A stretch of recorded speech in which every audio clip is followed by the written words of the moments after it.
Hello, and welcome to the Groovy Writer Podcast, where we explore how to find your writing groove regardless of your circumstances.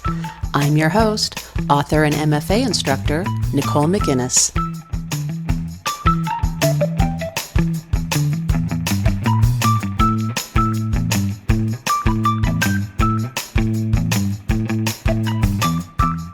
Hi, everyone, and thanks for tuning into the podcast. So today I want to talk about a subject that is not always easy for writers to talk about. And in fact, we might not even be aware that it could be causing problems when it comes to finding our writing groove. And if we are aware of it, we might not like to talk about it. Here's the problem though.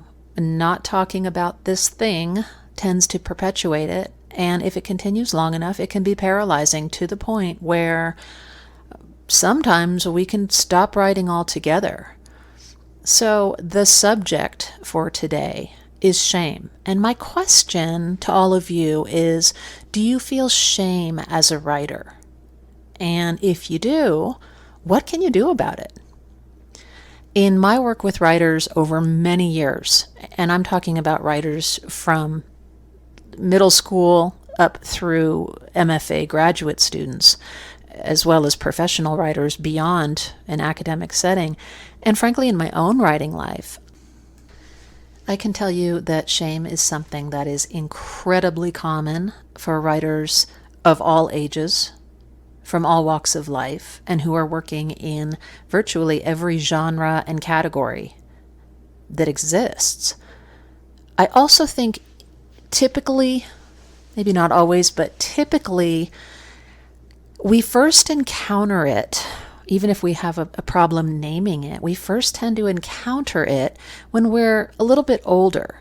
The reason for that, and the reason I believe that, is because I know for a fact that many writers had early encouragement. Maybe a teacher in grade school complimented a poem we wrote, or we wrote a story that won a prize, or maybe our writing was featured in the local newspaper. This is also another very common start to a writer's life that I hear, and one that many of us look back on fondly. It's wonderful to have someone we respect see our writing and tell us, hey, it's good, you're talented, you've got something here, kid. I have been the writer in that situation as a little kid, and it can just make an entire world of possibilities open up. I've also been the teacher in that situation. Again, teaching everyone from little kids up through middle school and high school and graduate level, and working with professional writers. Creative acknowledgement feels good. It feels good to give it. It feels good to receive it. And it can go a long way toward getting us to think seriously about actually pursuing writing as a viable career path, life path. And so there's this sort of wonderful golden age, I think, that many of us have experienced at some point as young budding writers. But somewhere along the line, something happens. A story that we have been pouring, blood, sweat, and tears into, and that we really love, we're very proud of. Maybe it's gotten great feedback from beta readers, friends, family, writing group. It doesn't get published. We send it out to journals and magazines, and all we're getting is rejection. Maybe there's a prize we go for with another story or a poem, piece of writing that we love, and another writer gets it. Or maybe we are in the agent querying trenches trying to secure representation from an agent, and we receive yet another rejection letter. When these sorts of things happen, they can really knock us for a loop. I have been there. I have been basically in every situation over the years that I just described. Many of you have no doubt been in those situations or similar situations and felt that sort of sinking feeling of, why did I ever think I could do this? That teacher back when I was in third grade was just being nice. That friend who read my story was just trying not to hurt my feelings. I'm really not good at this. It can get us into a downward spiral. And this isn't, by the way, exclusive to writers. As we all know, this can be in any area of life. But I'm focusing on writers because A, this is the Groovy Writer podcast, and B, it's something that is, I don't think, brought out into the open, out into the sunlight. And as we all know, sunlight is the best disinfectant, which I'm not actually sure that's true. I'm thinking there are probably much higher grade and more effective disinfectants, but it sounds good, right? Sunlight is the best disinfectant. Bring it out into the light so that we can share it, others can chime in. And one of the reasons, again, that I wanted to do this episode is because I have been present when this has been brought out into the light with writers, and almost without fail, especially younger writers who are maybe just starting out on the road toward publication. They're trying to get an agent. They're trying to maybe approach editors directly. They're sending work out. They're sending stories out to journals, et cetera, poems, essays, what have you. When they hear that they are not alone in dealing with this sense of, I really don't think I should be doing this, but I guess I'll keep slogging along for a little while at least. When they hear that they're not alone in feeling shame, in feeling devalued, in feeling like they really messed up somehow by ever trying to pursue being a writer, because after all, a real writer, has talent that would immediately be recognized, and they would immediately get an agent, and they would immediately have their books sold and be offered these wonderful publishing contracts. That's the kind of mental stuff that can happen in the background when we start to really see rejection. And without fail, what I see from these writers is just, wait a minute, that you guys have had this too? There's a sense of, I'm not alone anymore.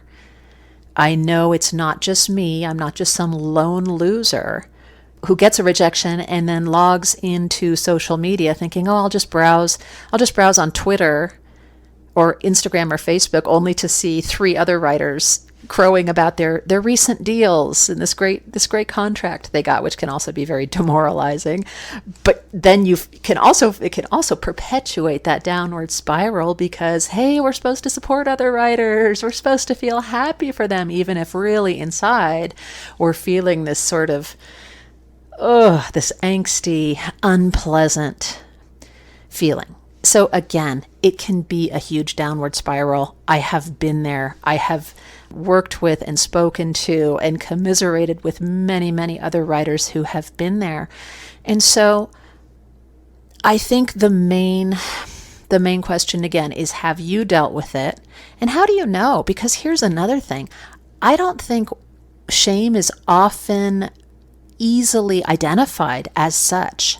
I think it's very easy to sort of reroute that feeling into, I'm not talented, as I mentioned before, or I'm just having a bad attitude. It's very easy to avoid just stopping and sitting there and thinking, what's going on here? Why is it that all of a sudden I feel like I can't write, or I'll never succeed, or I'll never have the writing life I want? It's easy to avoid that because it's hard to come to grips and to sort of get outside of ourselves long enough, I think, to come to grips with the fact that this hurts. I wasn't ready for this. I was told by people who know me, by my beta readers, by my writing group, that this was really good. And I was feeling pretty awesome about it. I love this story. It means a lot to me. I wrote it from my heart, whatever it may be. And then I sent it out into the wide world. And it turns out that the experts, the gatekeepers, the ones in the know who have my publishing fate in their hands, and again, of course I'm framing this in terms of writers who want to be traditionally published, and that is not all writers. I'm framing it that way because, frankly, the world of traditional publishing is chock full of rejection. And it's also chock full of writers being encouraged to really put it out there. When we have a book deal, you want to put it out there. You want to get on social media and say, hey, I'm so excited to announce that my novel has sold and will be released on or whatever. That's really, really fun news to share. The problem is book deals are not nearly as common as book rejections. That's just the name of the game in publishing. It's hard to get published. And the problem there is that there's just not a real repository. There's not a real place where I think most perhaps, writers feel like they can sort of let it all hang out. Hey, I feel rejected. I feel lousy. I feel like I want to quit. This sucks. I can't take it.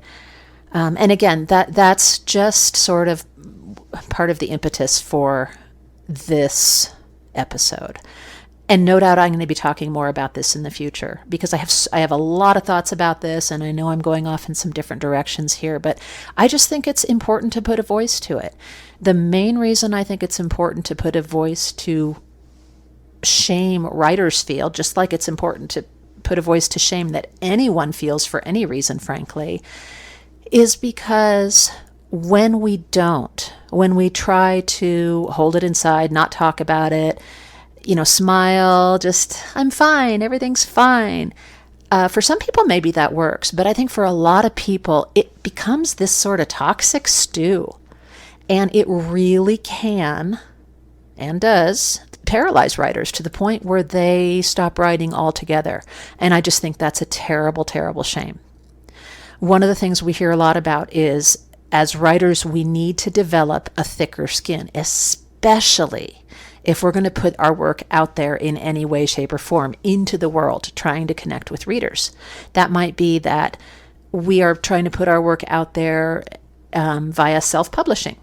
We're not even looking for an agent. We're not even talking to editors. We just want to self-publish, which is, in this day and age, is awesome and common. And then, okay, let's say you do that, you feel great, and the reviews start coming in. Reader responses start coming in, and they're not so great.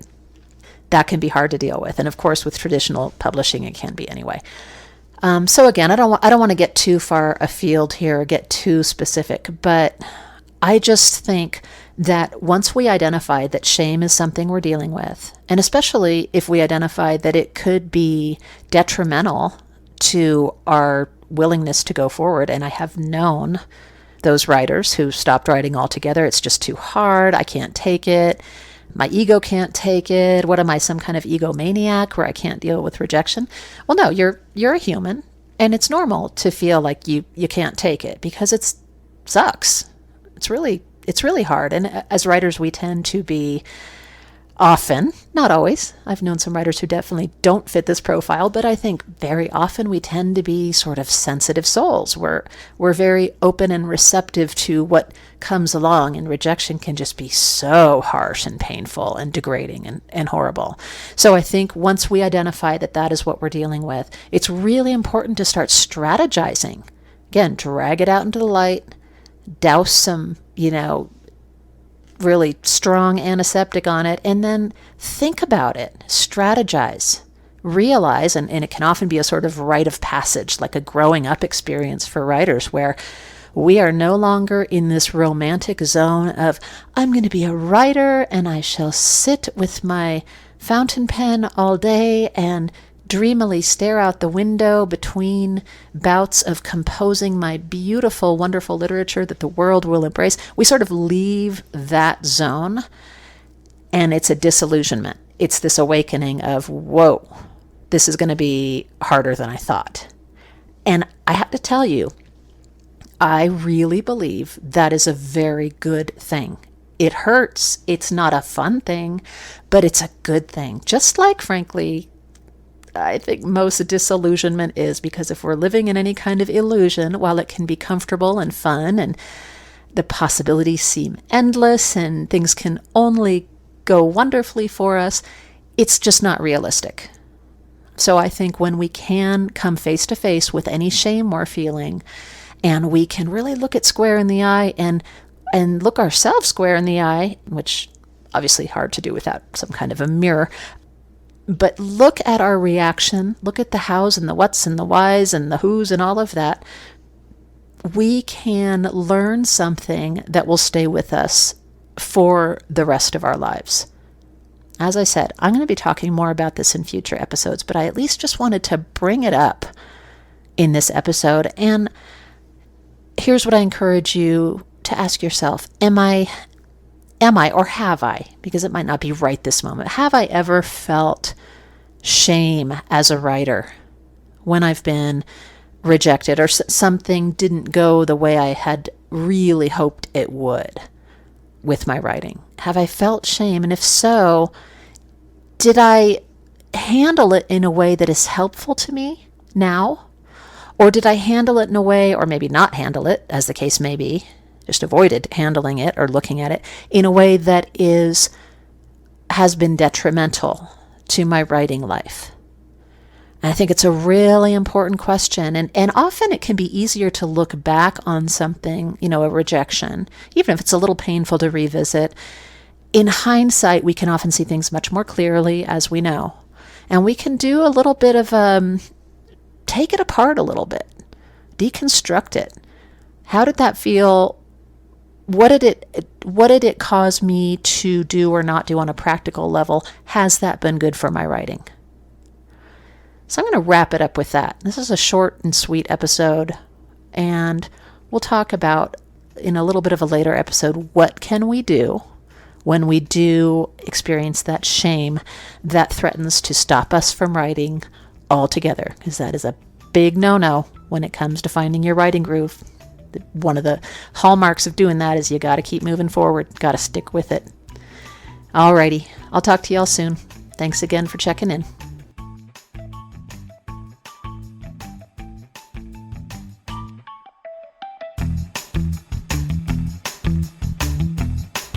Thanks for listening to this episode of the Groovy Writer Podcast. You can connect with the podcast on my website at NicoleMcInnes.com and on Instagram at The Groovy Writer. The intro and outro music is Retro by Wayne Jones. Until next time, write on, Groovy Writers, write on.